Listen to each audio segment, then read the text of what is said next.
صلوات علی محمد و آل محمد اللہم صلی علی محمد و آل محمد۔ اسلام کو فنا سے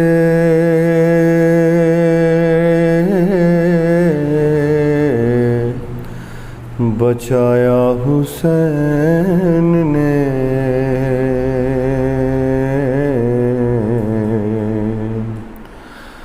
اسلام کو فنا سے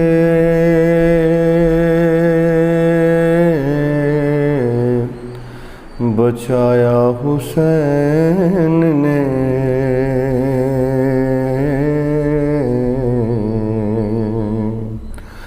خسر یزیدیت کو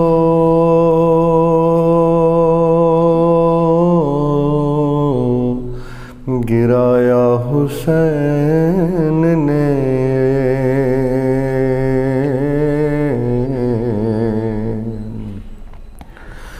اللہ رے حفاظت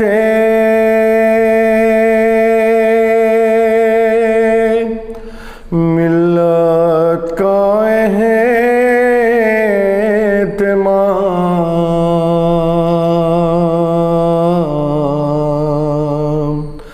طوفان میں چراغ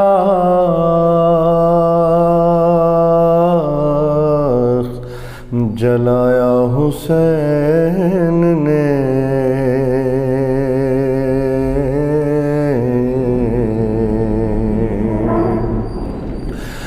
خوشبو اسی کی پھیلی ہے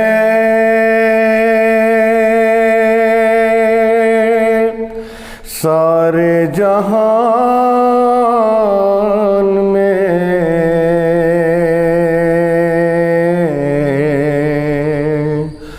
جو پھول کربلا میں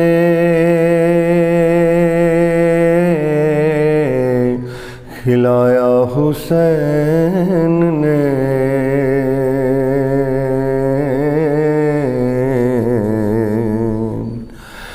کٹوا دیا سر اپنا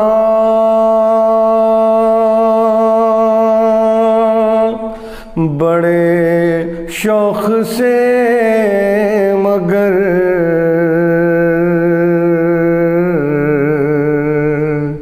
باطل کے آگے سر نہ جھکایا حسین نے،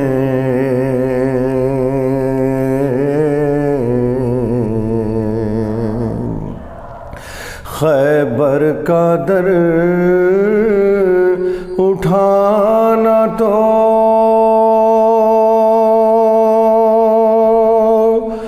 کچھ اور بات تھی،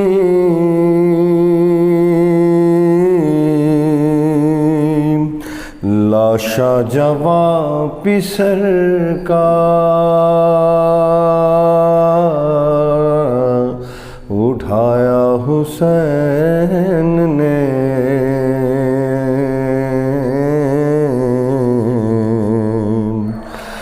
شاعر بنا کے آلے رسول انام کا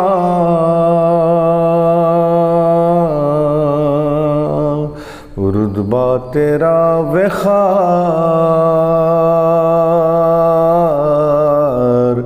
بڑھایا حسین نے،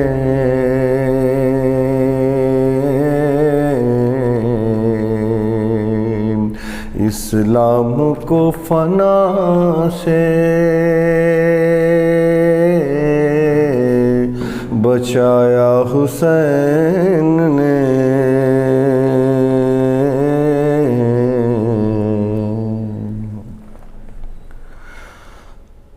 عابد غریب و بے سو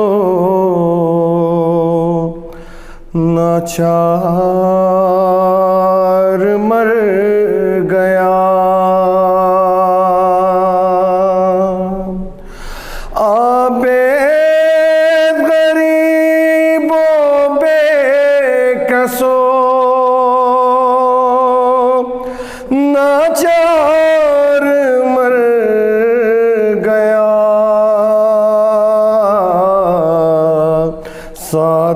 سادات خاک اڑاو کے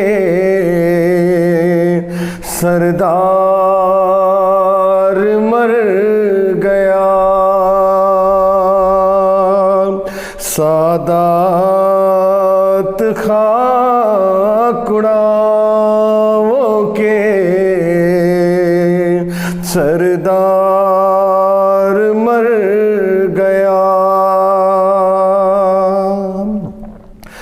سایہ رہا سروں پہ نہ چوتے امام کا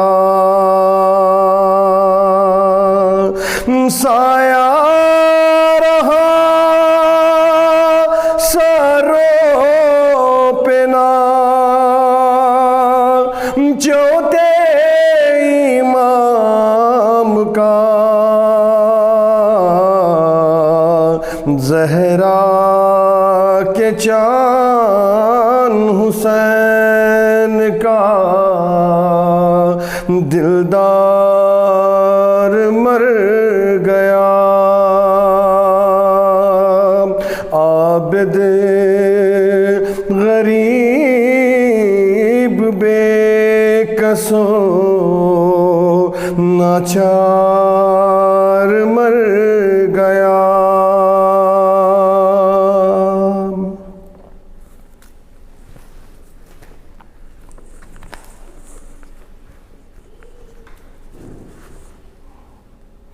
وقت سجاد نے وہ کیسے گزارا ہوگا وقت سجاد نے وہ کیسے گزارا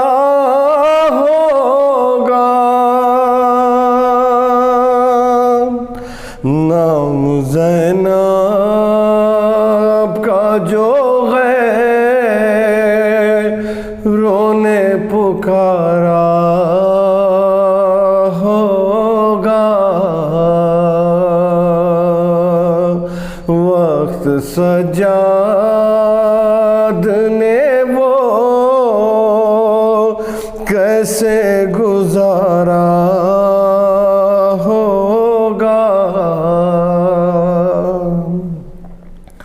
لو حسین ابن علی پیاسے ذبح ہونے لگے لو حسین ابن علی پیاسے ذبح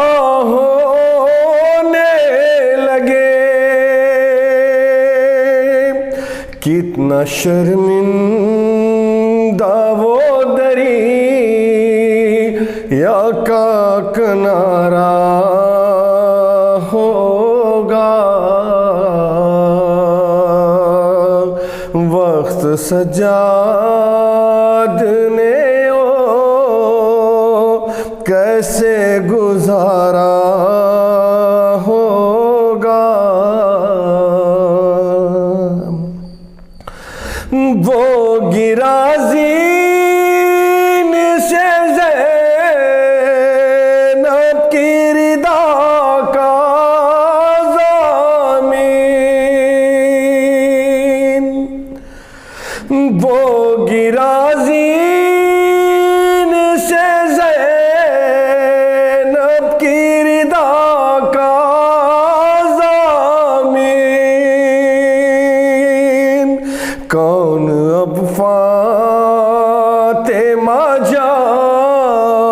ماجائی کا سہارا ہوگا، وقت سجاد نے وہ کیسے گزارا ہوگا، سر میدان تو جانے کو لگا ہے اصغر، کس طرح تیرے بنا ماں کا گزارا ہوگا، کس طرح تیرے بنا ماں کا گزارا ہوگا، نو کے نیزہ پہ بہانے لگے آنسو مولا، نو کے نیزہ پہ بہانے لگے آنسو مولا، پھر سکینہ کو کسی شخص نے مارا ہوگا، پھر سکینہ کو کسی شخص نے مارا ہوگا، روز محشر کا ہمیں ڈر نہیں کوئی شوکات،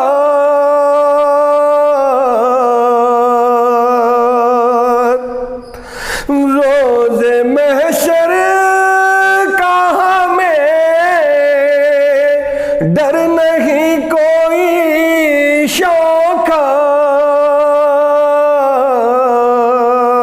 شوکات، ہاتھ شبیر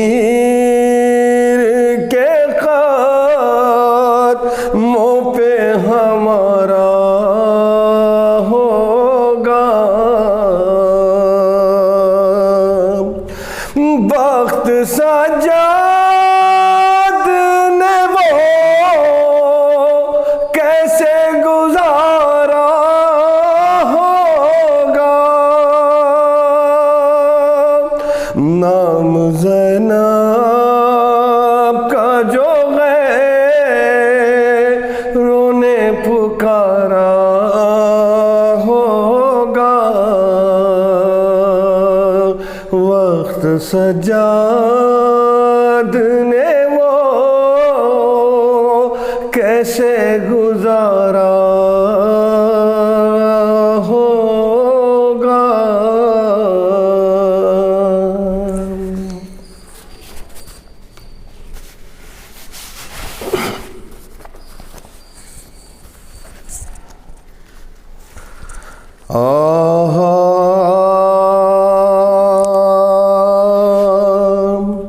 شہ والا نے شہادت کا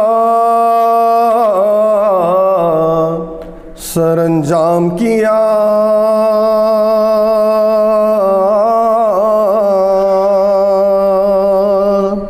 سر کٹا ظلم سہے حق کا مگر کام کیا،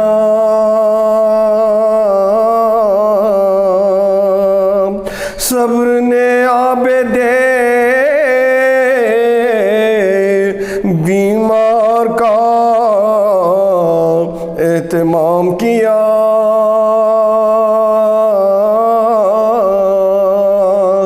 باپ اور بیٹے نے اسلام کو اسلام کیا، وعدہ طفلی کا جو شبیر وفا کرتے ہیں، حق فرزند یہ سرور کا ادا کرتے ہیں۔ کون معصوم ہوا تو ہو سلاسل میں اسیر،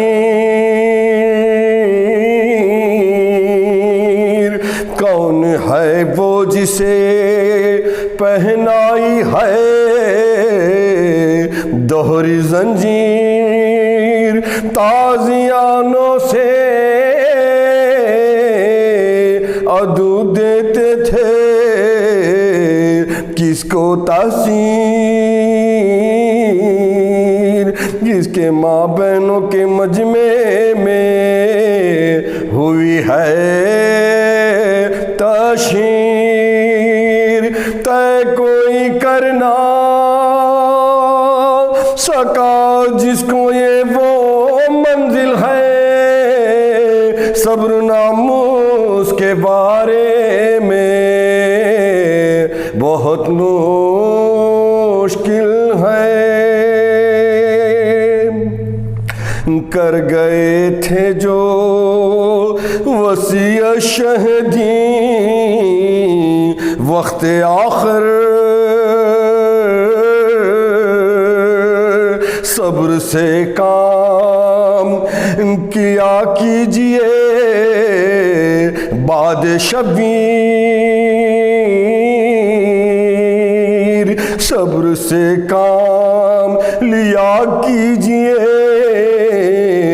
بعد شبیر، شکر کرنا جو پہنائے تمہیں بھاری زنجیر، بدعا دینا نا امت کو زینا وہ اسیر، تم جب بگڑے گے تو خالق کا غضب آئے گا، کام جو میں نے بنایا ہے تو بگڑ جائے گا۔ دھیان بابا کی وصیت پہ جو کرتے ہیں امام، ان کے خاطر سے بھی فرماتے ہیں نرمی سے کلام، طوق پہنانے کو جو لاتا ہے وہ بد انجام، خود بڑھا دیتے ہیں گردن کو شہنشاہ انام، یہ تو منہی سے شان وفا کہتے ہیں، کہنے والے اسے تسلیم و رضا کہتے ہیں۔ باپ کی لاش پہ وہ ظلم ہوا کچھ نہ کہا، چھن گئی ثانیے زہرا کی ردا کچھ نہ کہا، بازو ناموس کا رسی میں بندہ کچھ نہ کہا، تازیانوں کی صحیح سخت جفا کچھ نہ کہا، غم سے مادر کا جگر سینے میں پھاٹے دیکھا، علی اصغر کا گلا قبر میں، علی اصغر کا گلا قبر میں کٹے دیکھا۔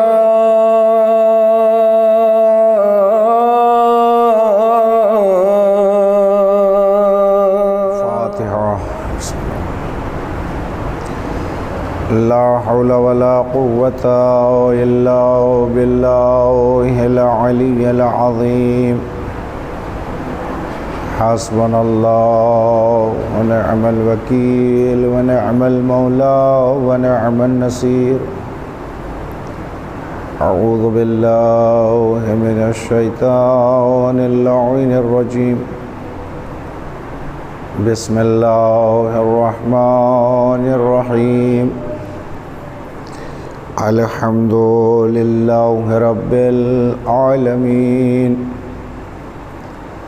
الصلاة والسلام على أشرف الأنبياء والمرسلين، محبوب رب المشرقين والمغربين، جد الحسن والحسين، المکی المدنی القرشی الہاشمی الابتحی، مولانا و مقتدانا و ہادینا ابی القاسم محمد وعلى أهل بيته الطيبين الطاهرين المعصومين المظلومين المنتخبين المنتجبين، أما بعد، فقد قال الله تبارك وتعالى في قرآنه الحكيم: بسم الله الرحمن الرحيم، وما خلقت الجن والإنس إلا ليعبدون۔ حضرات گرامی قدر اور میرے ناظرین، جس آیہ وافیہ کی تلاوت کا شرف حاصل کیا ہے، بہت ہی مشہور اور معروف آیہ مبارک وافیہ ہے، اور اس آیت کو انتخاب اس لیے کیا کیونکہ ہمارے اور آپ کے چوتھے امام سجاد علیہ السلام کی شہادت کی مجلس ہے۔ تو تھوڑی بہت دیر ہم آپ حضرات سے اس سلسلے میں گفتگو کریں کہ عبادت کس چیز کا نام ہے، آخر ہماری زندگی کا ہدف اور مقصد کیا ہے۔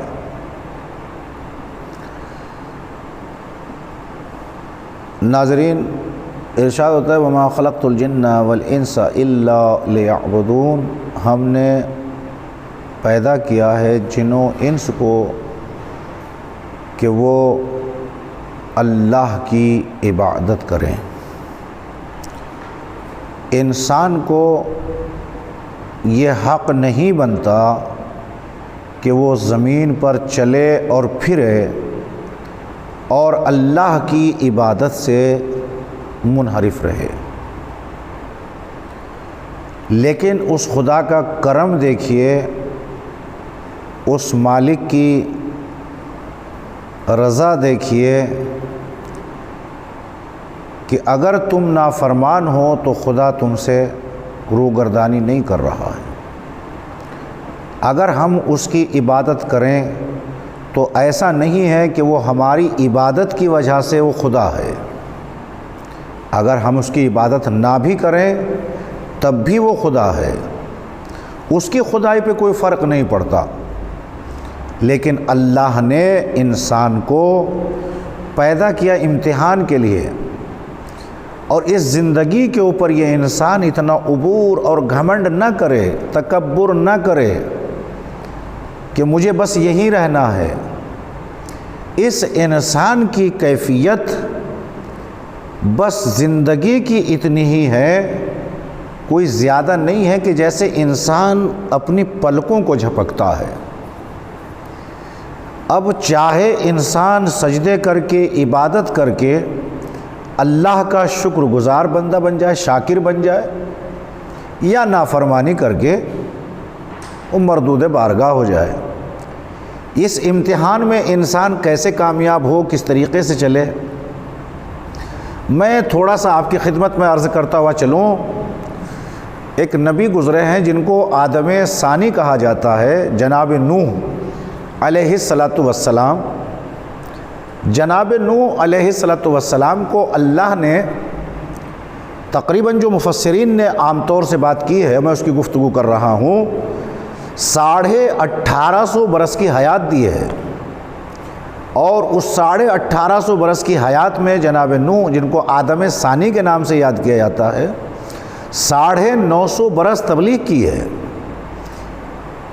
تقریباً جہاں تک میرا حافظہ کام کر رہا ہے، اس 950 برس کی تبلیغ میں 37 افراد ایمان لائے نبی پر۔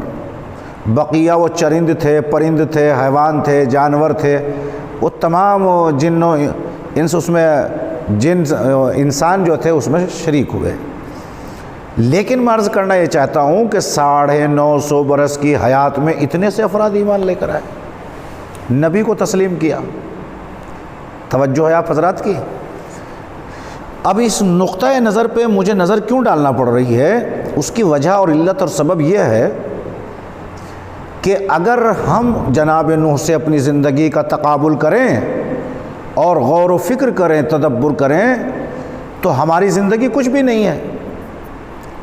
ہمیں زیادہ سے زیادہ 60 سال، 70 سال، 80 سال، 90 سال زندہ رہنا ہے۔ اس کے اوپر اگر کوئی چلا جائے تو بڑی قسمت والا ہے۔ تو عرض کرنے کا مقصد یہ ہے کہ ہم اپنی زندگیوں کو دنیا میں رہ کر، اتنی دنیا کو ہم نے دل سے لگا لیا، اور ہم دنیا کی روش میں اس طریقے سے بہ گئے کہ ہمیں خدا یاد نہیں رہا۔ جس نبی کو اتنی طویل اللہ نے عمر دی، جب اس نبی سے سوال کیا گیا کہ آپ کا گھر اتنا بوسیدہ اور چھوٹا سا گھر ہے، آپ اپنی زندگی کو اتنی اچھی بنا سکتے ہیں جس میں اللہ نے 1850 برس کی حیات دی، تو جناب نوح کا تمام چیزوں کو چھوڑ رہا ہوں تاکہ بات، کیونکہ مجھے چوتھے امام کی بارگاہ تک حاضری دینا ہے، عرض کرنا یہ چاہتا ہوں کہ 1850 برس کی حیات، اور جب کہا گیا کہ اچھا مکان تعمیر کریں، اچھی زندگی گزاریں، تو جناب نوح کا ایک فقرہ وہ مجھے یاد آتا ہے کہ فرماتے ہیں جناب نوح علیہ الصلوۃ والسلام کہ آخری زمانے کے جو افراد ہوں گے، ان کے 60-70 سال کے سن ہوں گے، تو ان کے مکان لوہے اور پتھروں کے ہوں گے۔ کہا لوہے اور پتھروں کے، 60 اور 70 سال میں وہ لوہے اور پتھروں کے مکان بنائیں گے جس میں ہم اور آپ گزر رہے ہیں، لوہا بھی استعمال ہو رہا ہے، پتھر بھی استعمال ہو رہا ہے۔ تو یہی وہ زمانے کی بشارتیں تھیں۔ تو اس میں جناب نوح فرماتے ہیں کہ کاش میرا مالک، میرا خدا مجھے اتنی حیات دیتا تو میں اللہ کی بارگاہ میں ایک مرتبہ جبی رکھتا، اور اس وقت اٹھاتا کہ جب ملک الموت میری روح قبض کرنے کے لیے آتا۔ جناب نوح اپنی زندگی کو، اتنی سال کی جو ہماری ہے، اس زندگی کو ایک سجدے میں گزارنا چاہتے ہیں۔ تو اب یہاں سے سوال پیدا ہوتا ہے کہ نبیوں کے دل میں اتنا خشوع اور خضوع اور اللہ کی معرفت ہے، اور انبیاء ما سبق کو اور ائمہ معصومین علیہم الصلوۃ والسلام کو اللہ نے ایک نمونہ بنا کر بھیجا۔ اگر ہم پھر بھی عقل کے ناخون نہ لیں اور پھر بھی ہم اللہ کی عبادت سے روگردانی کریں، تو پھر اس زمین پر چلنے اور پھرنے کا حق ہمارا نہیں بنتا ہے۔ اور عزیزان محترم، میرے ناظرین حضرات، غور فرمائیے گا کہ ہم ایام عزا جب آتا ہے، محرم کا زمانہ آتا ہے، تو محرم کے زمانے میں ہم سے بڑا کوئی عابد نہیں، مجلس کر کے امام حسین پہ احسان نہیں ہے، یہ احسان امام کا ہے کہ ہمیں امام نے عزاداری کے سلیقے سکھائے ہیں۔ اگر ہم فرش عزا پہ نہ آئیں تو امام کی شان میں کیا کمی آ رہی ہے؟ حسین کل بھی تھا، آج بھی، اور قیامت تک رہے گا۔ اس زمانے میں ایک سید سجاد تھے، ایک شہزادی زینب تھی، کہ جنہوں نے امام حسین کے اس مقصد کو، اس پیغام کو آج دنیا میں پھیلایا، تو آج ہر گلی، ہر خطے سے حسین کی آواز آ رہی ہے، صدائے حسین بلند ہو رہی ہے۔ یہ صدائے حسین یعنی دو لوگوں نے بلند کی، تو یہاں سے محسوس کریں کہ جب اس زمانے کا یزید عزائے حسین کو نہ روک سکا تو آج کا یزید حسین کی عزا کو کیسے روک سکتا ہے؟ کیونکہ اس میں قربانیاں تمام کی تمام ہمارے چوتھے امام اور جناب زینب سلام اللہ علیہا کی ہیں کہ جنہوں نے قربانیاں دے کر اس دین الہی کو، اس دین محمدی کو آگے بڑھایا، منزلوں تک پہنچایا۔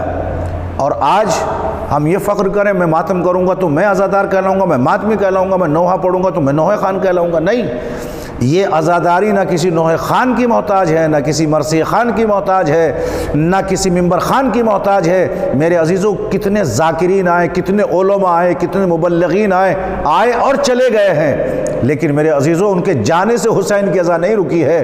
اللہ ایک بھیجتا، اللہ ایک کو لیتا ہے تو 10 کو پھر دنیا میں بھیج دیتا ہے۔ اسی طریقے سے ذکر حسین قائم رہے گا، محسوس فرمائیے گا، اس پہ آپ ہم فخر نہ کریں۔ تو چوتھے امام علیہ الصلوۃ والسلام نے ان کو مقصد کو آگے بڑھایا۔ میں نے غالباً عشرہ محرم کی مجالسوں میں بھی یہ فقرہ کہا تھا اور آج پھر موقع ہے اس جملے کا تو میں کہہ دیتا ہوں۔ 1,24,000 پیغمبروں کی نبوتوں کو بچانے والے کو حسین کہتے ہیں، اور حسین کے مقصد کو زندہ کرنے والی کو زینب و سجاد کہتے ہیں۔ یہی وہ مقصد امام علیہ الصلوۃ والسلام ہے کہ جس کو زندگی دی ہے، حیات بخشی ہے، تو یہ امام سجاد علیہ الصلوۃ والسلام کا کردار۔ جناب زینب سلام اللہ علیہا اگر نہ ہوتی تو آج یہ امامت ہم تک نہ پہنچتی۔ اگر شام غریبہ اپنی پشت پر اٹھا کر امام سجاد کو بچا کر جناب زینب کبریٰ نہ لاتی تو آج یہ امامت کا سلسلہ ہم تک نہ پہنچتا۔ تو لاکھوں سلام ہو علی کی بیٹی کو کہ جس نے امامت کو بچا کر آج کے لوگوں تک پہنچایا ہے۔ اللہ اکبر، کیا کمال ہے، کیا منزلیں ہیں۔ میرے عزیزوں، شہزادی جناب زینب سلام اللہ علیہا کا کردار بہت بڑا کردار ہے، اور آج اگر حالات اور واقعات کربلا کہ جن کو چھپانے کی کوشش کی گئی ہے یہ چھپ جاتے، پردہ پڑ جاتا اگر مقصد حسین کو زندہ کرنے والی جناب زینب اور امام سجاد نہ ہوتے۔ کوفہ اور شام کے درباروں میں، بازاروں میں جناب زینب سلام اللہ علیہا نے اور امام سجاد نے خطبات دے کر دنیا والوں کو بتایا کہ پہچانو ہم ہیں ابھی اپنے بابا کے، اپنے بھائی کے مقصد کو زندہ کرنے کے لیے، اس کو کوئی مٹا نہیں سکتا۔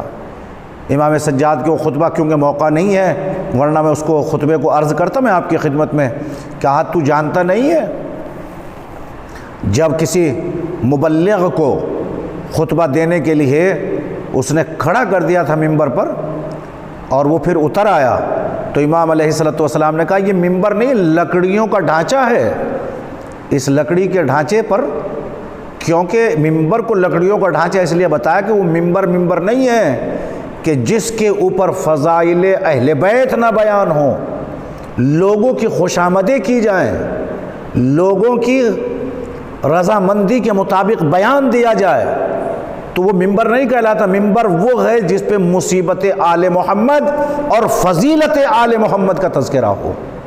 توجہ فرمائی۔ اور پھر جب امام کو موقع ملا اور امام علیہ الصلوۃ والسلام، کیونکہ موقع نہیں دینا چاہتا تھا یزید چوتھے امام علیہ الصلوۃ والسلام کو، جب یہ موقع نہیں دینا چاہتا تھا تو امام سجاد علیہ الصلوۃ والسلام سے جو عمراء اور رؤساء اور جو سفیر آئے ہوئے تھے، دربار میں بیٹھا ہوا تھا، دربار سجا ہوا تھا، تو اس منزل کے اوپر امام سجاد علیہ الصلوۃ والسلام کو دیکھا کہ ہاتھوں میں ہتھکڑی ہے اور پیروں میں بیڑیاں ہیں، گلے میں خاردار طوق ہے، یہ ایک قیدی ہے، یہ قیدی ہمارا کیا بگاڑ سکتا ہے؟ یزید اجازت کیوں نہیں دیتا؟ تو آج بھی اتنا ڈرا ہوا ہے ایک قیدی سے، اگر کاش کہ وہ آزاد ہوتا۔ اللہ اکبر، اگر امام کے ہاتھوں میں ہتھکڑی اور بیڑیاں نہیں ہوتی اور گلے میں خاردار طوق نہیں ہوتا تو پورے افراد تھرائے ہوئے تھے، گھبرائے ہوئے تھے، پریشان حال تھے۔ جب ہتھکڑی اور بیڑیوں کے باوجود ایک مرتبہ آواز آتی ہے، کیا کہتا ہے معلوم؟ کہا تم جانتے نہیں ہو ان کی فصاحت و بلاغت کو، تم جانتے نہیں ہو ان کی خطابت کو۔ اگر یہ ممبر پہ چلے گئے، کیونکہ میں نے بنو ہاشم کے لوگوں کو ممبر پر جاتے ہوئے دیکھا، کہیں ایسا نہ ہو کہ میرے خاندان کو ذلیل کر دیں۔ یعنی معلوم یہ ہوا کہ ذلیل کو اپنی ضلالت کا پتہ تھا، جو امام سجاد علیہ السلام سے ڈر اور خوف تھا، کس ملعون کو؟ یزید کو۔ لیکن سب لوگوں نے کہا بیٹھے ہوئے کہ وہ قیدی ہے، تو آزاد ہے، سپاہی تیرے ہیں، تخت تیرا ہے، سلطنت تیری ہے، تاج تیرا ہے، سب کچھ تیرا، پھر تو گھبرائے، اجازت کیوں نہیں دیتا؟ اب امام سجاد کو جب اجازت ملی، باتیں تو بہت ہیں، اس میں خطبہ طویل ہے، اس میں چند باتیں میں لینا چاہتا ہوں۔ امام علیہ السلام نے خطبہ دیا کہ بتا صفا و مروہ، میرا حسین، میرا بابا جس کو تو نے قتل کیا، یہ جو مؤذن نے اذان دی اشہد ان لا الہ الا اللہ، یہ تیرے جد کا نام ہے یا میرے جد کا نام ہے؟ صفا و مروہ کا مالک تو ہے یا ہم ہیں؟ کعبہ کی عظمت کو بچانے والے تم میں سے تھے یا ہم میں سے تھے؟ امام نے ایک گفتگو شروع کی، ایسا لگ رہا تھا کہ جیسے برسات کے زمانے میں ایک تو بارش وہ ہوتی ہے کہ جو تمام چیزوں کو بہا کے لے جاتی ہے، لیکن اس دربار میں امام کی گفتگو ایسے تھی کہ جیسے شبنم کا موسم ہو، شبنم بہا کر نہیں لے جاتی، بہی ہوئی چیز کا پتہ نہیں چلتا، لیکن شبنم کچھ دیر ٹھہرتی ہے۔ دیکھیں گے جب آپ کھیت و کھلیان میں جا کر دیکھیں گے، جب رات کی شبنم پڑتی ہے تو اس کی فواروں کے ٹپکے شاخوں پہ باقی رہتے ہیں، وہ شبنم اترتی ہے، لوگوں کے اندر تازگی پیدا کرتی ہے۔ میں یہاں پر یہ کہنا چاہتا ہوں کہ امام کا خطبہ ایک شبنم کے مانند تھا جو لوگوں کے ذہنوں پہ اتر رہا تھا، اور ایسا خطبہ تھا کہ لوگ بیٹھے ہوئے دربار میں گریہ کرنے لگے تھے۔ اللہ اکبر! ظالم کے دربار میں اس کے چاہنے والوں کی آنکھوں سے آنسو نکالنا کوئی معمولی امر نہیں تھا، یہ خطبہ سجاد کا دن تھا۔ لاکھوں سلام ہو امام زین العابدین علیہ السلام پر۔ ایک واقعہ ہے، میں اس کو بیان کر دوں، کہ باتیں تو بہت ہیں، ایک مجلس میں تمام چیزیں، ایک اشرہ چاہیے تھا امام سجاد کے لیے مسلسل، لیکن مختصر طور پر ایک واقعے کو عرض کر کے آگے بڑھ جاؤں گا۔ عزیزان محترم، ایک صحابی ملتے ہیں مجھے، جابر ابن عبداللہ انصاری، جن سے حدیث قصہ کے جو راوی ہیں، انہوں نے 7 معصوموں کا زمانہ دیکھا۔ رسول خدا، مولا متقیان جناب زہرا سلام اللہ علیہا، اور پھر مولا متقیان امام حسن مجتبی، امام حسین، امام زین العابدین اور امام باقر تک آخری سلام انہوں نے پہنچایا ہے۔ اتنے معصوموں کا زمانہ۔ تو میں کبھی کبھی سوچتا تھا کہ اللہ نے کتنی حیات دی جناب جابر ابن عبداللہ انصاری کو، پوتوں کو دیکھا، اجداد کو دیکھا، بھتیجوں کو دیکھا، ایک منزل ہے۔ لیکن جب میں نے ایک روایت پڑھی، ایک معظمہ ملتی ہیں جن کا نام ہے حبابہ، تاریخ میں انہوں نے پہلے امام سے لے کے، پہلے امام کا تخت، پائے تخت جو تھا وہ کوفے میں تھا، پہلے امام سے لے کر اور زمانہ امام رضا تک تھی۔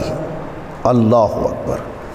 اس معظمہ نے 8 اماموں کا زمانہ دیکھا جن کا نام حبابہ ہے۔ اب انہی کے حوالے سے تھوڑی سی تشریح ہے، واقعے میں طول تو بالکل نہیں دینا چاہوں گا۔ حبابہ پہنچتی ہے کوفے میں، یہ وہ منزل ہے کہ جب پائے تخت مولا متقیان نے اپنا حکومت کا مدینے سے کوفے بدلا ہے، تو امام سے یہ ملاقات کرنے کے لیے جاتی ہے، کیونکہ معصوموں کی نشانیاں اس نے دیکھی تھی اور پڑھی تھی، اس کے گھر والوں نے، عزیزوں نے بتائی تھی، محب اہل بیت تھی۔ جب پہنچی ہے تو دربار میں امام علیہ السلام کی ملاقات نہ ہو سکی۔ جب ملاقات نہ ہوئی تو آپ کی ملاقات امام حسن مجتبی سے ہوئی۔ بابا کے بارے میں سوال کیا، سوال کرنے کے بعد ایک مرتبہ جواب ملا کہ بازار گئے ہیں کسی کام کے حوالے سے۔ اب بابا دربار سے نکل کر اب بازار میں نکلی۔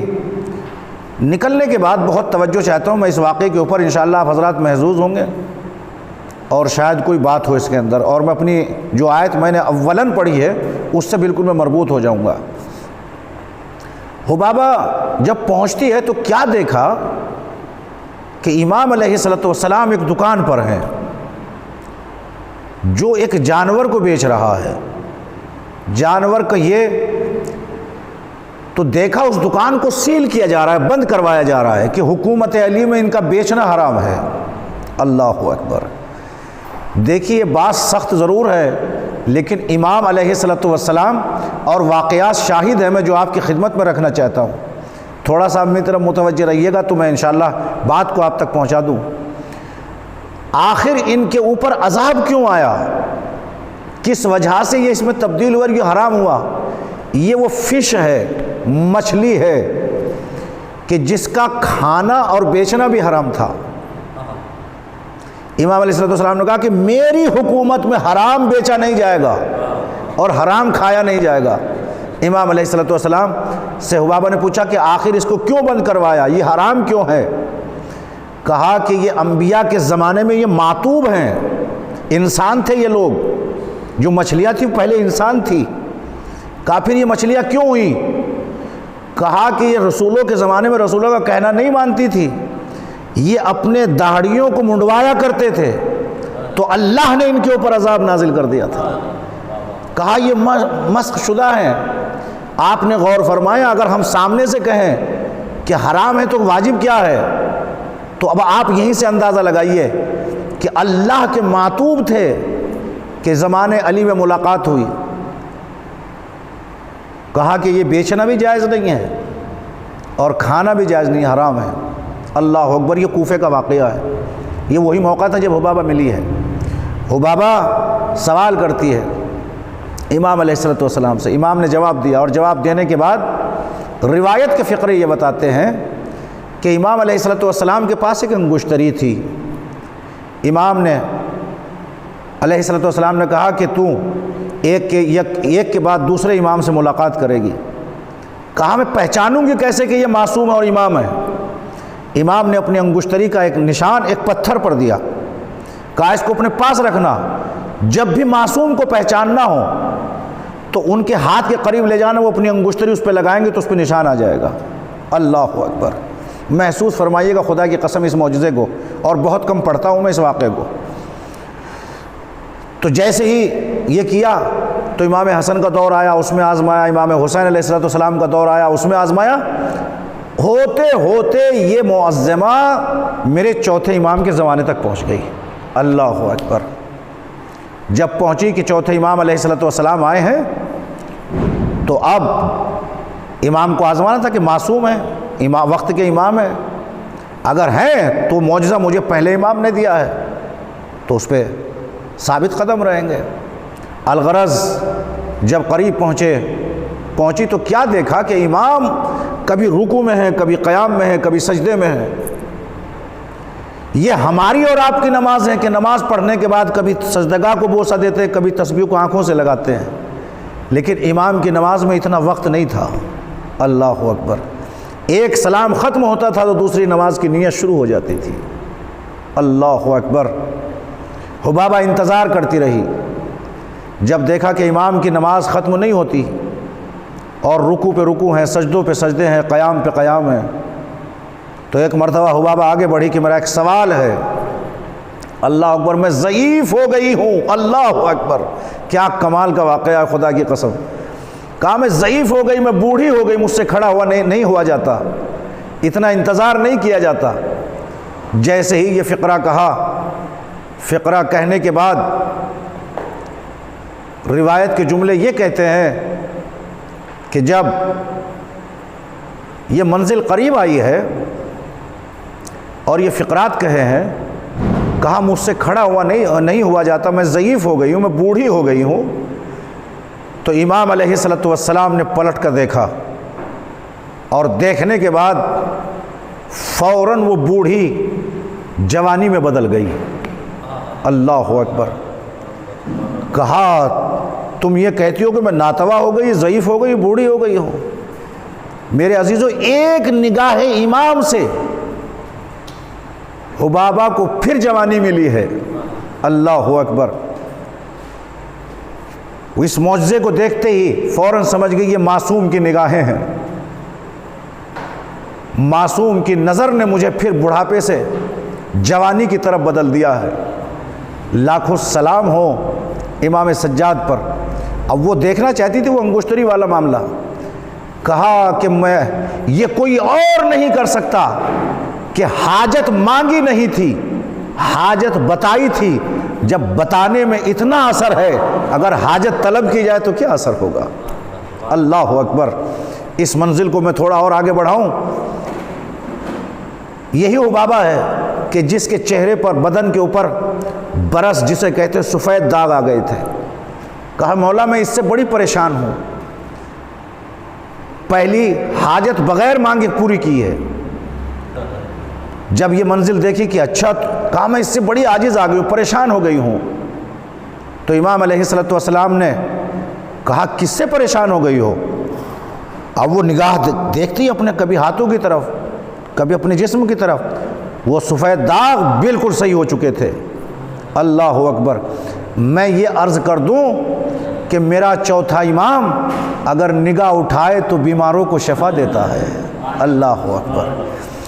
میرے عزیزو، جس امام کو بیمار کربلا کے نام سے یاد کیا جاتا ہے، وہ شافع تھا، وہ شفا دینے والا تھا، مریض اس سے شفا پا رہے تھے۔ یہ زمانہ کس نے دیکھا ہے؟ حبابہ نے دیکھا ہے۔ اب پھر وہ انگشتری والا معاملہ کا بتانے کی ضرورت نہیں ہے، اپنی انگشتری کا نشان دیا۔ اللہ اکبر۔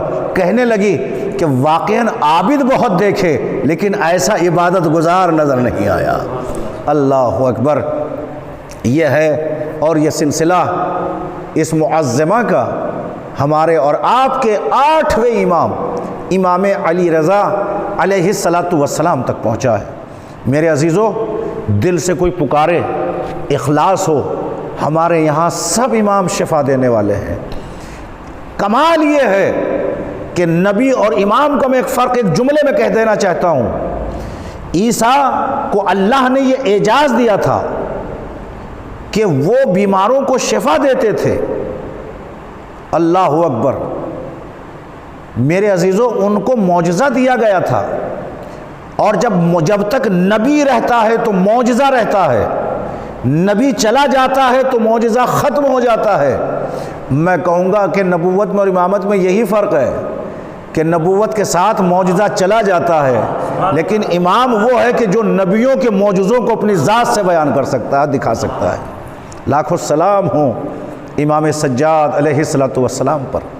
کیسے عبادت، میں نے ابھی بتایا کہ حبابہ منتظر رہی کہ گفتگو کیسے کروں اپنے امام سے۔ میں نے روایتوں میں پڑھا اور دیکھا کہ امام کی پیشانی پر سجدے کرتے کرتے گٹھے پڑ جایا کرتے تھے، اور سال میں 2 مرتبہ جراح کو بلایا جاتا تھا جو پیشانی امام کے گٹھوں کو کاٹتا تھا۔ آپ اس سے تصور کریں، 500 درخت تھے آپ کے باغ میں، 500 درخت رہنے کے باوجود جب ان کے اوپر پھل آتے تھے، ہر درخت کے نیچے 2 رکعت نماز امام شکرانے کی پڑھتے تھے کہ معبود تو نے مجھے یہ نعمتیں عطا کی ہیں، میں تیرا شاکر بندہ ہوں۔ اللہ اکبر۔ کیا کہنا امام سجاد علیہ السلام کا، اتنی عبادتیں، اتنے سجدے۔ اور جب وہ پیشانی کے کھٹے کاٹے جاتے تھے تو امام نے کہا تھا کہ جب مجھے قبر میں اتارنا تو ان گھٹوں کی کھال کو میرے قبر میں رکھ دینا۔ ہائے ہائے۔ میرے عزیزوں، مومن کی پہچانوں میں سے پیشانی پہ سجدے کا نشان بھی ہے، اور پھر یہ کہے کہ میں امام کا چاہنے والا ہوں، تو اب امام یہ کہتے ہیں کہ میرا چاہنے والا مجھ سے پہلے میرے خدا کی محبت کرے گا، جب خدا سے محبت کرے گا تو خدا کے بندے امام سے محبت کرے گا۔ اللہ اکبر۔ میرے عزیزو، ایسا نہیں کہ میں آئیے کہوں، مولا متقیان کے زمانے میں لوگوں نے، دیکھیے عہدوں کے لیے لوگ مرتے ہیں، پیسہ خرچ کرتے ہیں، جانیں لٹا دیتے ہیں، گھر بار لٹا دیتے ہیں کہ عہدہ مل جائے، سیکریٹری کا عہدہ مل جائے، صدر کا عہدہ مل جائے، کیشیئر کا عہدہ مل جائے، کسی بھی عہدے کے لیے انسان، معمولی سی گورنمنٹ کی نوکری مل جائے، کیا نہیں کرتا، سب کچھ لٹا دیتا جو پہلے کما چکا ہے، خوشامدوں کے لیے، دنیا کے لیے۔ جو دنیا قدموں میں چل کے علی کے آ رہی تھی، امیر المومنین فرماتے ہیں کہ مجھے اس دنیا کی ضرورت نے 3 مرتبہ طلاق دی ہے۔ تو علی کا چاہنے والا دنیا سے محبت کرے یہ ممکن نہیں ہے۔ علی کے چاہنے والے کو ضرورت ہے کہ علی اور رسول اور خدا سے محبت کرے، تو دنیا میں بھی کامیابی ہے، آخرت میں بھی کامیابی ہے۔ دولت کے پیچھے نہ بھاگو، اللہ اور اہل بیت کی محبت کے پیچھے چلو، یہی عبادت کہلائے گا، یہی عبادت ہے۔ ہمارا ہر قدم ہر لمحہ عبادت میں گزر سکتا ہے اگر ہم سیرت آل محمد کو اپنا لیں۔ ہم نے خالص علی کو مانا، اہل بیت کو مانا، اہل بیت کی نہیں مانی۔ اہل بیت کی بھی مان لیتے تو آج یہ زمانہ نہ ہوتا میرے عزیزوں۔ امام سجاد علیہ السلام کی زندگی ایک نہیں، کیونکہ ایک مجلس میں اتنا طویل موضوع ہے کہ نہیں سمیٹا جا سکتا، کس کس رخ کے میں اوپر آپ کی خدمت کر سکوں۔ ایک منزل میں آپ کی خدمت میں اور رکھتا ہوں۔ امام سجاد علیہ السلام اپنے اصحاب کے ساتھ بیٹھے ہوئے ہیں۔ جب اصحاب کے ساتھ بیٹھے ہوئے ہیں تو اتنے میں ایک جانور آیا، روایت نے اسے ہرنی کا نام دیا ہے۔ اس کے 2 بچے تھے، 2 بچوں کو شکاری پکڑ کر لے گیا۔ یہ میرا پڑھنا بہت آسان ہے۔ حساسیت اور حس جو ہے وہ جانوروں میں بھی پائی جاتی ہے۔ ممتا، محبت، الفت اولاد کی کیا ہوتی ہے؟ کسی کے 2 بچے ہوں اور دونوں بچوں کو کوئی پکڑ کے لے جائے، ماں دنیا ہی میں مر جاتی ہے، سانس نکل جاتی ہے، دم نکل جاتا ہے، روح پرواز ہو جاتی ہے۔ عزیزو، یہ جانور کی حساسیت ہے۔ جب جانور کے اندر یہ کیفیات پائے جاتے ہیں تو انسان کے اندر نہیں پائے جائیں گے۔ تو روایت کے فقرے یہی کہتے ہیں کہ جب وہ ہرنی آئی تو اصحاب بیٹھے ہوئے ہیں، اصحاب کے مجمع میں امام سجاد علیہ السلام ہے، اور وہ امام کے اتنے قریب آ گئی جانور، کیونکہ انسانوں سے ڈرتے ہیں اکثر و بیشتر، لیکن وہ امام کے قریب آئے اور اپنے لبوں کو امام کے کانوں سے لگایا۔ اللہ اکبر۔ جب امام کے کانوں سے لبوں کو لگایا تو اس نے اپنی زبان بے زبانی میں امام سے کچھ کہا، امام نے اسی کی زبان میں اس کو جواب دیا۔ اللہ اکبر۔ اور اس کے ساتھ چلے۔ ایک روایت میں تو یہ ہے کہ خود امام گئے، لیکن ایک روایت مجھے ملی تو اس میں ملتا ہے کہ امام نے اس شکاری کو بلایا، تو اس نے آ کے جواب دیا کہ مولا میں شکار کے لیے گئے تو مجھے 2 بچے ملے، وہ پکڑ لایا، کیا کرتا ہے؟ کہا میں ان کو بیچ کر اپنا روزگار چلاتا ہوں، میری زندگی ہے۔ کہا ٹھیک ہے، کیا قیمت؟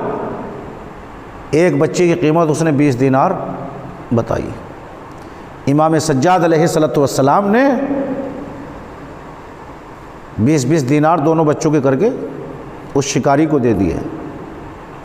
جب دیے تو اب بچے جب ہرنی سے ملے تو ہرنی کی آنکھوں میں آنسو تھے اور اپنی زبان میں کچھ کہتی ہوئی جا رہی تھی، تو اصحاب نے پوچھا کہ مولا اس نے کیا کہا؟ اللہ اکبر، قربان جاؤں اس جملے کے اوپر۔ امام فرماتے ہیں کہ یہ ہرنی دعائیں دیتی ہوئی جا رہی ہے کہ جس طریقے سے تم نے میرے بچوں کی حفاظت کی، سلامتی کی، پروردگار تمہارے بچوں کی بھی حفاظت فرمائے۔ توجہ فرمائی آپ نے؟ کسی کے ساتھ صلہ رحمی سے پیش آنا تو ائمہ کی زندگی دیکھو۔ ہم چھوٹے سے مال و متاع کے اوپر ایک دوسرے کی جان لینے پہ تیار ہو جاتے ہیں، مارنے مرنے کے لیے تیار ہو جاتے ہیں۔ ایک جانور کی محبت کو امام نے سمجھا، اور سمجھنے کے بعد میرے عزیزو، امام خالی ہمارا ہی نہیں ہے، پوری کائنات کا امام ہے۔ جانور بھی سمجھتے ہیں کہ امام کی کسی اور سے بھی کہہ سکتی تھی اصحاب ہے، لیکن جانتی ہے کہ کون ہے کہ جو میرے ساتھ صلہ رحمی کرے گا۔ یہ واقعات خالی پڑھنے کے لیے نہیں ہے کہ یہ امام تک کی زندگی تک محدود ہیں، ان واقعات کو ہمیں اپنی زندگیوں میں لانے چاہیے۔ جب ہم لائیں گے تو پھر کہنے کے لائق ہیں کہ ہم چوتھے امام کے ماننے والے ہیں۔ میرے عزیزوں، میرے بھائیوں، میرے بزرگوں، یہ ہیں میرے چوتھے امام علیہ السلام۔ عبادت کی منزلیں، آپ کی امامت کی گواہی، کہیں پتھر کو بولتے ہوئے دیکھا ہے؟ جب خانہ کعبہ کو مسمار کیا گیا مسلم بن عقبہ، حجاج وغیرہ کی جو جنگ ہوئی ہیں، اس میں خانہ کعبہ کے پردہ جلایا گیا اور خانہ کعبہ کو مسمار کیا گیا۔ جب خانہ کعبہ کی تعمیر کی اور حجر اسود کو رکھا گیا تو حجر اسود رکھا نہیں گیا۔ یہ حجر اسود ہے کیا؟ اس میں تمام انسانوں کی ارواح ہے، جو روز قیامت ہوگا، روز محشر ہوگا، اس روز سب کی گواہیاں ان کی ارواح دیں گی۔ اللہ اکبر۔ اسی لیے اس پتھر کا طواف حج میں رکھا گیا ہے، مستحبات میں سے۔ اب منزل آگے بڑھی تو جب پتھر کو دیوار میں انہوں نے چن دیا تو پتھر اپنے مقام پر ہل رہا تھا، حرکت میں تھا، کیونکہ پتھر کو اس وقت تک قرار نہیں آتا جب تک پتھر پر معصوم کے ہاتھ نہ لگ جائے۔ اللہ اکبر۔ امام سجاد علیہ السلام کو بلائے گا اور امام نے پھر اپنے ہاتھوں سے اس پتھر کو رکھا، پتھر اپنی جگہ پر ساکت ہو گیا۔ تو یہ ہمارے اور آپ ہی کے امام نہیں ہیں، پتھر بھی جانتا ہے کہ معصوم امام کیسا ہوتا ہے۔ اور جب چوتھے امام کی امامت کا مسئلہ آیا محمد حنفیہ کے چچا کے حوالے سے، حالانکہ محمد حنفیہ جانتے تھے، ایسا نہیں الزام لگا کہ امام محمد حنفیہ معاذ اللہ نعوذ باللہ خاکم بدین امامت کے لیے آگے بڑھے، نہیں، جانتے تھے، لیکن اگر خود کہہ دیتے کہ میں انہی کو امام بنانے والا ہوں تو لوگ اور گمراہ ہو جاتے ہیں۔ خانہ کعبہ میں پہنچے، کہا جس کی امامت کی گواہی حجر اسود دے بس وہی وقت کا امام ہے۔ کہا کیسے پہچانے؟ کہا ہم حجر اسود کو سلام کریں گے، جس کا جواب حجر اسود پتھر دے گا بس وہی وقت کا امام ہوگا۔ محمد حنفیہ نے سلام کیا لیکن کوئی جواب سلام نہیں آیا، پتہ تھا محمد حنفیہ کو، لیکن اس کے بعد میرے چوتھے امام علیہ السلام مخاطب ہوئے۔ جب مخاطب ہوئے تو پتھر سے جواب آیا۔ محمد حنفیہ نے کہہ دیا کہ میں امام نہیں ہوں، میرا بھتیجا امام سجاد امام ہے۔ اللہ اکبر۔ یہ ہے امامت کی منزلیں۔ کیسے کیسے میں واقعات کو آپ کے پاس رکھوں، وقت بھی طویل ہو گیا ہے۔ آخری بات میں عرض کرتا ہوا آگے بڑھ جاؤں گا۔ امام زین العابدین علیہ السلام کی عبادت کی منزلیں ان کو سمجھنا ہے۔ اس منزل کو سمجھ لیں کہ امام کا چاہنے والا کبھی عبادتوں سے غافل نہیں ہوگا۔ خدا کی قسم اس واقعے کو پڑھنا بہت آسان ہے اور سننا بھی بہت آسان ہے۔ باپ اور ماں سے پوچھیں کہ اولاد کی محبت کیا ہوتی ہے۔ امام زین العابدین علیہ السلام جب نماز پڑھ رہے تھے تو نماز پڑھتے پڑھتے یہ خبر ملی کہ آپ کے بیٹے محمد باقر کنویں میں گر گئے۔ اگر آپ اور ہم ہوتے تو مسئلہ کیا کہتا ہے کہ پہلے جان کا بچانا واجب ہے، لیکن امام علیہ السلام نے نیت نماز نہیں ختم کی، نماز کو نہیں توڑا، بلکہ آپ نے اپنی نماز کو طول دیا۔ لوگ محو حیرت تھے، پریشان تھے کہ ادھر بیٹا کنویں میں گر گیا اور باپ کو کوئی فکر ہی نہیں ہے۔ میں ایک جملہ کہنا چاہتا ہوں اس منزل کے اوپر، جب امام نیت کر کے بارگاہ خداوندی میں ہوتا ہے، بظاہر جسم امام مصلی پر ہوتا ہے لیکن روح امام بارگاہ الہی میں ہوتی ہے۔ ایسی عبادت، ایسی منزلیں کوئی کیا پہچانے گا میرے عزیزوں، میرے بھائیوں، میرے بزرگوں۔ امام علیہ السلام نے اطمینان سے نماز ختم کی، طمانینت کے ساتھ، اور جب نماز مکمل ہوئی اور مکمل ہونے کے بعد لوگوں نے کہا کہ آپ کا بیٹا کنویں میں گر گیا ہے، تو امام علیہ السلام کا جملہ سنیں، خدا کی قسم پڑھنا بھی آسان ہے، سننا بھی آسان ہے۔ تو امام کا جواب سنیں گے آپ؟ امام فرماتے ہیں کہ جس کی میں عبادت کر رہا تھا اس کا فرض ہے کہ وہ میرے بچے کی حفاظت کرے۔ اللہ اکبر۔ وہ میرے بچے کی حفاظت کرے۔ اب یہ جملہ یہاں سے سنیں، یہ قرآن ہے۔ جب اس زمانے کے یوسف کو پانی نہیں ڈبو سکا تو فخر یوسف کو پانی کیسے ڈبو سکتا ہے؟ اللہ اکبر۔ میرے عزیزوں، وہ معصوم نبی ہیں، یہ معصوم امام ہیں، پانی نہیں ڈبو سکتا۔ بس گفتگو میری تمام ہے۔ میرے عزیزوں، مصائب کہاں سے پڑھوں اور کس طریقے سے پڑھوں، پوری زندگی، ایک دن نہیں، 2 دن نہیں، امام سجاد مسلسل بعد کربلا 40 سال روتے رہے، کسی روایت میں 35 سال روتے رہے۔ اللہ اکبر، کیسے گزارے ہوں گے امام نے دن۔ ایک منزل پر میں ایک روایت پڑھ رہا تھا کہ امام علیہ الصلوۃ والسلام کو کسی نے شادی تقریب میں وہ دعوت دی کہ مولا ہمارے گھر تشریف لائیے، میرے گھر میں تقریب ہے، شادی ہے، شادی خانہ آبادی ہے۔ تو امام حسین علیہ الصلوۃ والسلام کے بیٹے علی بن الحسین فرماتے ہیں کہ میں نے خوشیوں کی بزموں میں جانا چھوڑ دیا ہے، میں نے ترک کر دیا ہے بعد کربلا، کہ جس کا بھرا گھر صبح سے لے کے عصر تک اجڑ گیا ہو، وہ خوشیوں کی بزم میں کیا جائے۔ جس نے بھائی کے سینے میں زخم دیکھا ہو، جس نے ایک بھائی کا چھدا ہوا گلا دیکھا ہو، جس نے اپنے چچا کے کٹے ہوئے بازو دیکھے ہوں، جس نے اپنی آنکھوں سے بہن کے رخسار پر تماچوں کے نشاں دیکھے ہوں، جس نے چھنتی ہوئی چادریں دیکھی ہوں، کہا وہ سجاد کیا جائے۔ اللہ اکبر۔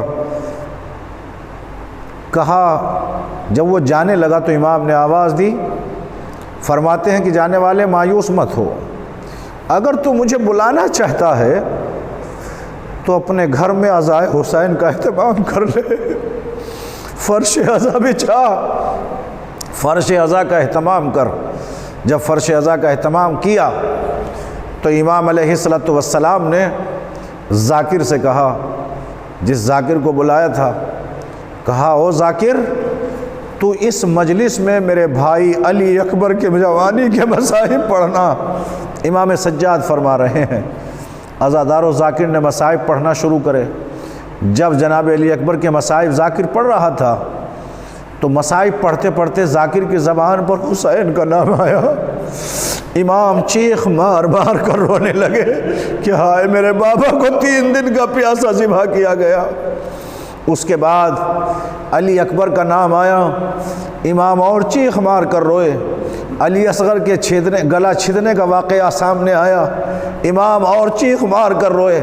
ذاکر کا بیان کہتے ہیں کہ امام اس طریقے سے تڑپ رہے تھے جس طریقے سے ایک مچھلی کو پانی سے نکال لیا جاتا ہے۔ عزاداروں کس طریقے سے تڑپتی ہے، ساحل پہ دیکھا ہے نا کبھی کبھی مچھلیوں کا آپ نے، تو آپ محسوس کر سکتے ہیں مچھلی کی زندگی پانی ہے۔ گویا کہ ایسا تھا کہ امام بظاہر تو ہیں کہ جیسے ایسا محسوس ہو رہا تھا کہ جیسے امام کی روح پرواز کر گئی ہو۔ اجرکم علی اللہ۔ آزاداران امام، راوی کہتا ہے کہ اس منزل پر امام سجاد علیہ الصلوۃ والسلام گریہ کر رہے تھے۔ ذاکر کہتا ہے کہ میری زبان پر بے ساختہ عباس کا نام آیا کہ میں نے امام کو چیخ مارتے ہوئے دیکھا، تڑپتے ہوئے دیکھا، ادھر سے ادھر کروٹیں بدلتے ہوئے دیکھا، لیکن جیسے میری زبان پر نام عباس آیا، مولا یا سجاد اپنی جگہ سے کھڑے ہو گئے اور کھڑے ہو کر اور گریہ کر رہے تھے کہ ہائے میرا چچا کا۔ پھر اس کے بعد بیٹھ گئے۔ پھر کچھ دیر کے بعد میری زبان پر ذکر عباس آیا، عباس کا نام آیا، تو پھر مولا سجاد کھڑے ہوئے کہ بیان مجلس میں تقریباً 7 مرتبہ میں نے غازی عباس کا نام لیا تو 7 مرتبہ امام سجاد اپنی جگہ سے کھڑے ہو گئے۔ میں نے پوچھا مولا علی اکبر کا نام آیا تو تڑپ کر روئے، بابا کا نام آیا تو چیخ مار کر روئے، علی اصغر کا نام آیا تو تڑپ تڑپ کے گریہ کیا، لیکن جب عباس کا نام آتا تھا تو آپ اپنی جگہ سے اٹھ کے کھڑے ہو جاتے تھے۔ تو ایک مرتبہ امام سجاد فرماتے ہیں او ذاکر، اگر تو قیامت تک اسی طرح میرے چچا کا نام لیتا رہے گا تو میں اپنے چچا کے استقبال میں اسی طریقے سے کھڑا رہوں گا۔ کہا مولا سبب کیا ہے؟ کہا جب تک میرا چچا زندہ تھا، میرے چچا کے بازو سلامت تھے، ارے میری پھوپھی اور بہنوں کی چادر سلامت سلامت تھی، میرا بستر سلامت تھا، ادھر میرے چچا کے بازو قلم ہوئے، بستر میں آگ لگائی گئی، پھوپھیوں کے سر سے چادر چھینی گئی۔ اجرکم علی اللہ، اجرکم علی اللہ۔ یہ ہے مولا سجاد امام زین العابدین۔ عزادارو کس طریقے سے قافلے کو لے کر چلے ہیں، بس میں زیادہ نہیں، ایک روایت اور میں شہادت کے چند جملے آپ کی خدمت میں عرض کروں۔ میرے عزیزو، جب آپ مدینہ پہنچے، مدینہ پہنچ کر امام نے فرش پر بیٹھنا چھوڑ دیا تھا، میرا چوتھا امام خاک پر بیٹھتا تھا۔ اللہ اکبر۔ میرے عزیزو، لوگوں نے کہا مولا مولا آپ کے بابا باہر مسند بچھا کر بیٹھتے تھے، لوگ آتے تھے امام سے مسائل وقت کو معلوم کرتے تھے، لیکن مولا آپ نے بالکل طریقہ چھوڑ دیا، مولا آپ مسند بچھا کر بیٹھا کریں۔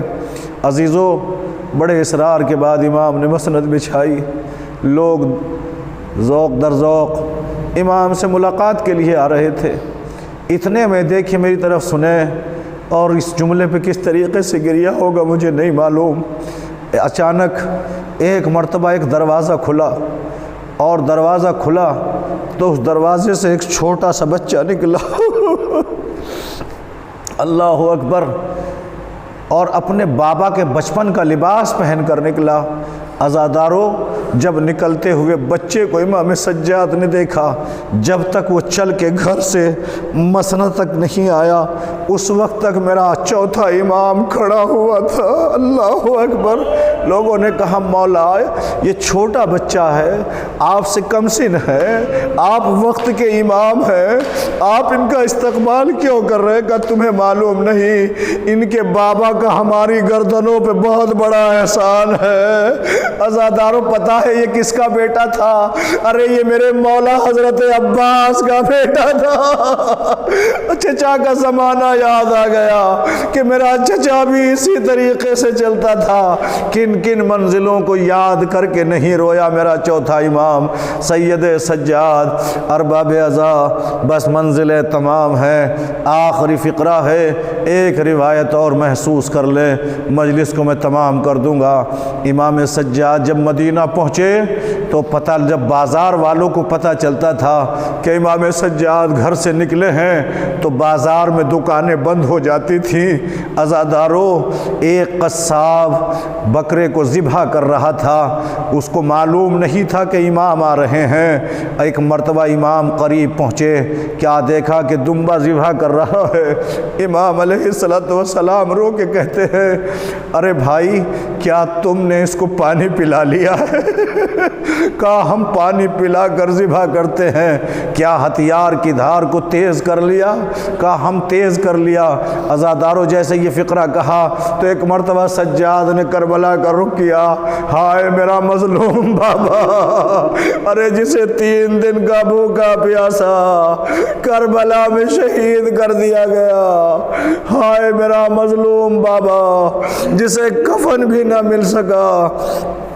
بس عزادارو، مجلس تمام ہو گئی، آخری فقرے ہیں، روایت کے شہادت کے حوالے سے چند جملے عرض کروں اور مجلس تمام ہو جائے گی۔ سن سکتے ہیں، کیونکہ جتنا بھی روئیں، کیونکہ یہ امام 1 دن یا 2 دن نہیں رویا، خون کے آنسو رویا ہے۔ اتنا گریہ کیا میرے امام نے کہ امام کے رخساروں پر زخم ہو گئے تھے۔ جب کسی نے پوچھا مولا یہ کیا ہے؟ کہا یہ میرے بابا کے غم میں نکلے ہوئے آنسوؤں کے نشاں ہے۔ عزادارو، اس قدر تڑپ تڑپ کر میرا چوتھا امام گریہ کیا کرتا تھا۔ عزاداران امام سجاد علیہ السلام جب مدینے میں پہنچے، پھر وہاں سے گرفتار کر کے امام کو لایا گیا۔ بڑا ظلم و ستم ہوا، امام کے ہاتھوں میں ہتھکڑی، پیروں میں بیڑی۔ عزادارو، امام سجاد کے ہاتھوں میں ہتھکڑی اور پیروں میں بیڑی پہنائی گئی، گلے میں خاردار طوق تھا۔ اس طوق کی کیفیت یہ تھی کہ امام جو کربلا سے سر جھکا کر چلے، امام نے راہ کوفہ و شام میں اپنی گردن کو سیدھا نہیں کیا۔ عزادارو پوچھیں گے کیوں؟ اس خاردار طوق میں آگے بھی کانٹے تھے، پیچھے بھی کانٹے تھے، سر اٹھاتے تھے تو پیچھے کے کانٹے گردن میں پیوست ہو جاتے تھے، سر اور جھکاتے تھے تو اگلے حصے کے کانٹے حلق میں پیوست ہو جاتے تھے۔ عزادارو یہ پڑھنا بہت آسان ہے اور سننا بہت آسان ہے۔ جب ان منظر کو جناب زینب و سکینہ نے دیکھا ہوگا، بھیا میرا بھیا اتنا بڑا قیدی، عزادارو ہاتھوں میں ہتھکڑی، پیروں میں بیڑی، گلے میں خاردار طوق، کس اس کیفیت کو کیسے برداشت کیا ہوگا؟ میں ایک جملہ آپ کی خدمت میں عرض کروں کہ جب حداد نے طوق کو کاٹا تو حداد طوق کاٹتے کاٹتے بے ہوش ہو کر زمین پر گرا۔ جب اسے ہوش آیا پوچھا کہ تجھے بے ہوشی کیوں؟ غالب آئی تو ایک مرتبہ رو کے کہتا ہے کہ کیسا طوق تھا کہ سجاد کی گردن کی ہڈی نظر آ رہی ہے۔ عزادارو سن سکتے ہیں یہ جملہ تو سن لیجئے۔ میرے امام سجاد کی گردن کی ہتھکڑی نظر آ رہی تھی، گردن کی ہڈی نظر آ رہی تھی تو ایک فقرہ میں کہوں گا، ارے جب دشمن نے امام کے زخم کو دیکھ کر برداشت نہ کیا تو پھر جب زینب نے بھتیجے کا یہ داغ دیکھا ہوگا، یہ زخم دیکھا ہوگا تو زینب کے دل پر کیا گزری ہوگی۔ عزادارو ایک مرتبہ جب جناب زینب کے قریب پہنچے پوچھا بیٹا سجاد کیا کہا؟ وہ کہتا ہے ہم نے تمہیں آزاد کر دیا، چاہے مدینہ چلے جاؤ چاہے یہیں پر قیام کرو۔ تو ایک مرتبہ شہزادی زینب فرماتی ہیں کہ سجاد اس سے کہہ دے کہ میں اپنے مظلوم بھائی کا دل بھر کر ماتم نہ کر سکی، ہمیں ایک مکان خالی کر کے دیا جائے۔ ایک مکان خالی کر کے دیا گیا۔ عزادارو ایک گٹھری آئی، امام زین العابدین علیہ السلام فرماتے ہیں کہ پھپھی نے اس گٹھری سے ایک مسند نکالی اور چبوترے پر بچھائی اور بچھا کے فرماتی ہیں سجاد بیٹا ذرا اس مسند پر بیٹھو۔ بس جیسے یہ جملہ کہا پھپھی اماں کس لیے؟ کہا میں تیری پھپھی بن کر کہہ رہی ہوں سجاد اس مسند پر بیٹھو۔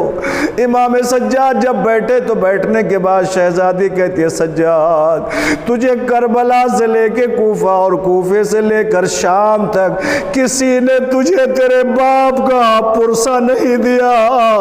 اے سجاد میں سب سے پہلے تجھے تیرے بابا کا پرسہ پیش کرتی ہوں۔ ہائے کتنا غریب تھا میرا امام، امام کو کسی نے پرسہ تو نہ دیا۔